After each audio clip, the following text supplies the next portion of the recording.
Assalamualaikum warahmatullahi wabarakatuh. Kami dari kelompok 2 yang beranggota Dira Amelia, Irna Aldayanti, Willy Rohman Nursitasari, Melisa Karisma, dan Sista Ruliani. Di sini kami akan mempresentasikan hasil kerja kelompok kami, yaitu tentang analisis kasus pencurian data Bank Syariah Indonesia.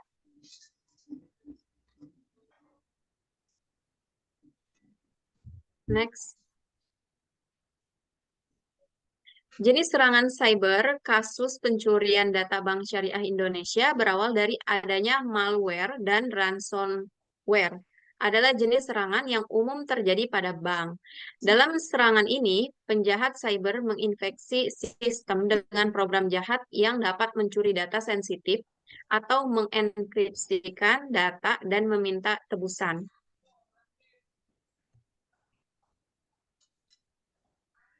Maka dengan adanya yang terjadi dengan masalah ini, perlu kita melakukan upaya perlindungan terhadap serangan cyber pada Bank Syariah Indonesia, yaitu yang pertama, peningkatan keamanan jaringan dan sistem, yang kedua, pelatihan kesadaran keamanan bagi nasabah dan karyawan, dan yang ketiga, yaitu pengawasan dan deteksi dini. Deteksi dini. Selanjutnya akan dijelaskan oleh Melisa. Selanjutnya ada rumusan masalah. Berdasarkan latar belakang permasalahan di atas, penulis merumuskan masalah sebagai berikut. Yang pertama, apa faktor penyebab Bank Syariah Indonesia mengalami serangan cybercrime? Yang kedua, bagaimana perlindungan hukum bagi nasabah terhadap serangan? Yang ketiga, cybercrime yang dilakukan oleh Bank Syariah Indonesia.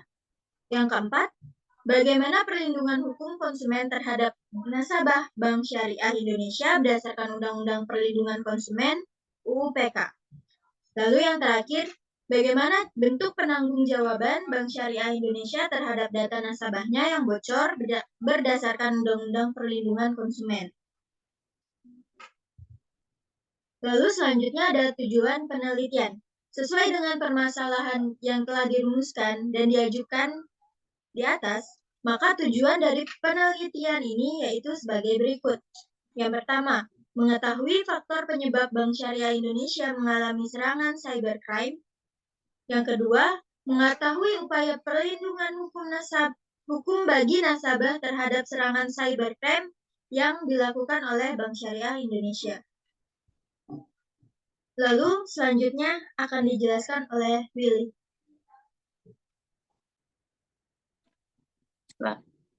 Selanjutnya ada metode penelitian.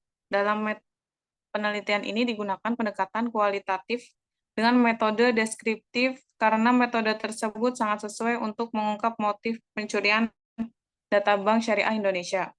Penelitian ini berasal dari analisis dan interpretasi fakta, gejala, serta peristiwa yang didasarkan pada kejadian yang terjadi, sehingga dapat dijadikan sebagai dasar untuk langkah-langkah selanjutnya.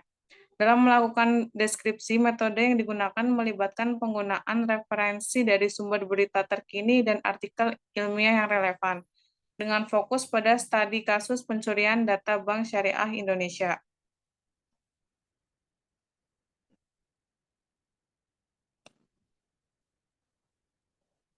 Next.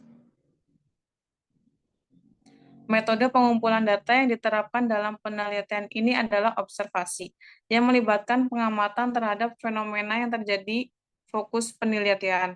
Dalam mengumpulkan data, penelitian ini akan menggunakan sumber data sekunder yang berasal dari berbagai situs berita online seperti liputan6.com, Kompas TV, bbc.com, dan lain-lain untuk meneliti kasus pencurian data pada Bank Syariah Indonesia yang diduga kuat akibat serangan cyber ransomware.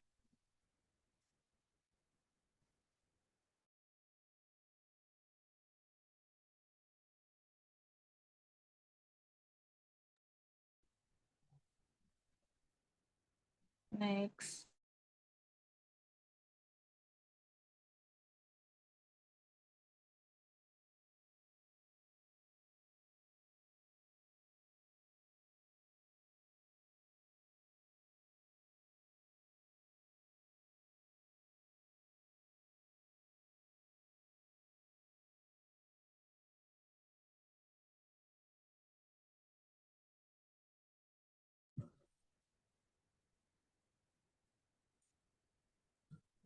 Adapun hasil dan pembahasan, menurut Pratama, ada indikasi gangguan di BSI adalah akibat serangan peretas alias banker, hacker, karena sistem mengalami mati total selama beberapa hari.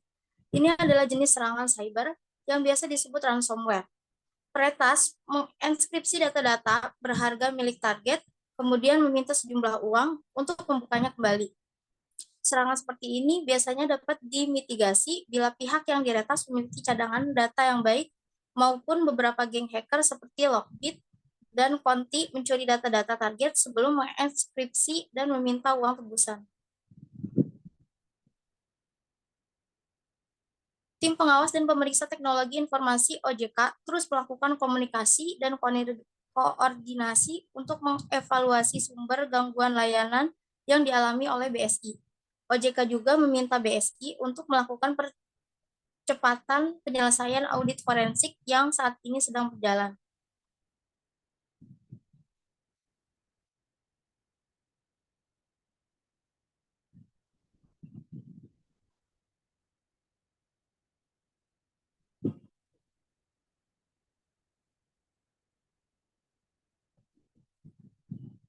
Selanjutnya akan dijelaskan oleh Sista. Baik, adapun kesimpulan dan saran. Yang pertama, penyebab gangguan di BSI diduga akibat serangan ransomware oleh hacker yang menginskripsi data berharga milik target dan meminta uang tebusan, yaitu Lockbit 3.0. Salah satu kelompok hacker mengklaim mencuri 1,5 terabita data BSI, termasuk informasi pribadi nasabah, dokumen keuangan, dokumen hukum, dan data dan kata sandi untuk layanan internal dan eksternal bank. Yang kedua, Direktur Utama BSI, Heri Gunardi, merespon dengan dugaan kebocoran data dengan memastikan bahwa pihaknya telah meningkatkan dan melakukan perbaikan pada sistem keamanan teknologi informasi perusahaan. BSI terus memperkuat keamanan teknologi perusahaan melalui divisi khusus di bawah Chief Information dan Security Officer atau CISO. Yang ketiga, ada Otoritas Jasa Keuangan atau OJK turut terlibat dalam penanganan masalah ini dengan tim pengawas dan pemeriksa teknologi informasi mereka. OJK mengkomunikasikan dan berkoordinasi dengan BSI untuk mengevaluasi sumber gangguan layanan yang dialami.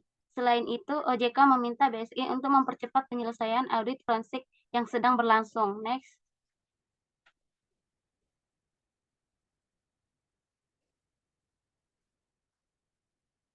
Dan di sini diakhiri dengan kata terima kasih. Baik, cukup sekian presentasi dari kelompok kami. Kurang lebihnya kami mohon maaf. Wassalamualaikum warahmatullahi wabarakatuh.